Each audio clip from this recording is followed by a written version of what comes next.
What is going on, guys? It's Bucky and welcome to your 31st tutorial. And in this tutorial I'm going to be talking about something that every single computer science student on earth just absolutely hates, and that is called recursion. Now this is a topic that's somewhat confusing, but I'm going to try to make it really simple for you guys. So what recursion is the idea that a function can call itself. Pretty weird, huh? So you know how like in main we could call another function called Bucky and Bucky would print something out on the screen? Well, recursion is the idea that Bucky could call Bucky. That's interesting. So let's go ahead and take a look at this right now. Say we had a function called Bucky, and all it did was print something out on the screen like cout, let's print out something stupid, OMG, WTF, BBQ, oh my god, WTF, barbecue, and then it went ahead and it called the function again. So now you'd say, alright, well, isn't this function gonna go ahead and we're gonna run main first, and main's gonna say, okay, go ahead and run Bucky, and Bucky's gonna say, okay, print this out and then run Bucky. Okay, Bucky, print this out and then run Bucky again. Print this out, run Bucky. Print it out, run Bucky. And whenever we go ahead and run it, we can see that this is a function that basically never ends. It prints out, oh my god, WTF barbecue, until, check it out, watermelon exe. My computer just crashed and gave up on this. So I'm like, alright, so what's the point of using recursive functions other than don't use them? Because, you know, first of all, if you build a recursive function like this, your computer is going to crash just like mine has, and it's not the most useful way to go about things. So one reason that people use recursive functions is, first of all, let me mention this. Whenever you build a truly perfect recursive function, you need to have something called a base case. Now, a base case is pretty much an ending point for your function. So one example that I'm going to be showing you guys is how to calculate factorials. Now if you remember from math class, factorials are pretty much when you say 5 factorial, and it's written like this, 5 exclamation point. This is pretty much the same as saying 5 times 4 times 3 times 2 times 1. 7 factorial would be 7 times 6 times 5 times 4 times 3 times 2 times 1. Whatever factorial it is just whatever number times all the way to 1.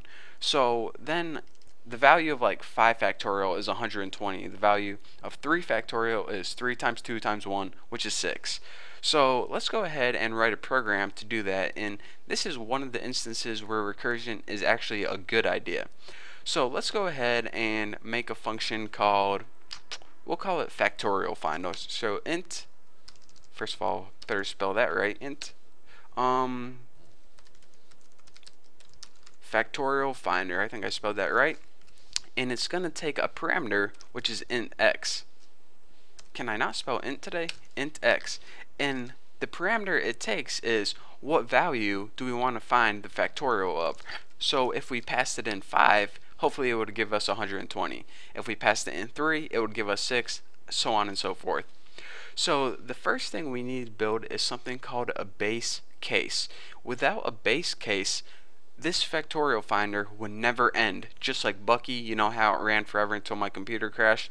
This is what this is going to do if we don't give it a base case. So we need to say, okay, if x is indeed equal to 1, then we want to go ahead and return 1. So whenever you return something, remember your function ends, and that's the point that we're trying to get to. So in order to do this, we're going to assume that they're going to be passing in numbers other than 1. So we're going to go ahead and do this. Else, if they pass in a number aside from 1, like 5 or 3 or 20 or something like that, go ahead and return the value of x, which is, 5, 3, 20, and then go ahead and multiply that by factorial finder x minus 1. So what it's going to do is, yeah, it's going to call the same function again, but it's going to call it with a different value. It's going to call it with 1 less than before. So if you go ahead and you pass in 5 to this function, what it's going to do is say, alright, I'm going to call 5 times the 4 factorial, or factorial 4. I don't even know how to say it. I'm not a mathematician. But anyways, what it's going to do is it's going to say this. I'm going to call 5 factorial 4. Well, what's the value of that? I don't know. The value of that is 4 factorial 3. What's the value of that? I don't know. 3 factorial 2. What's the value of that? I don't know. 2 factorial 1. What's the value of that? I don't know. Oh wait, I do know. 1 factorial is 1. So now that it has that bit of information, it can go ahead and solve the rest of the questions that it asked. You know how I said, I don't know, I don't know. Well, now it can say, alright, Bucky, 1 factorial is 1, so now I know that 2 factorial is 2, 3 factorial is 6, 4 factorial is 24, and 5 factorial is 120. So that way, you can see that whenever we go ahead and run this, factorial finder, there we go, I didn't feel like printing out the whole thing. That way, when you print out factorial finder 5, and let me just go ahead and end that line, and we run this program, it says 120. Yeah, it was 120, but there is a lot of stuff going on behind the scenes that the user didn't have to see. What it did is said, alright, it ran this function like 5 different times searching for 5 factorial, and then it called it again searching for 4 factorial, then did again searching for 3, 2, and finally when it got to 1, it could answer all the rest of those questions. So this is how you can use recursive functions in a useful way. Again, a recursive function is just using the function inside the function body itself. And remember, whenever you do this, you need to have a base case. You need to have an ending point that actually answers that question. So in this case, whenever they got to 1, it could solve the rest of its questions, because if we didn't have that base case, like before when we printed out OMG WTF barbecue, it would just run forever and ever and ever without an end. So that's why you need to give it a base case, in other words, a point to get to, where if it solves that question, then all the rest of the questions can be solved.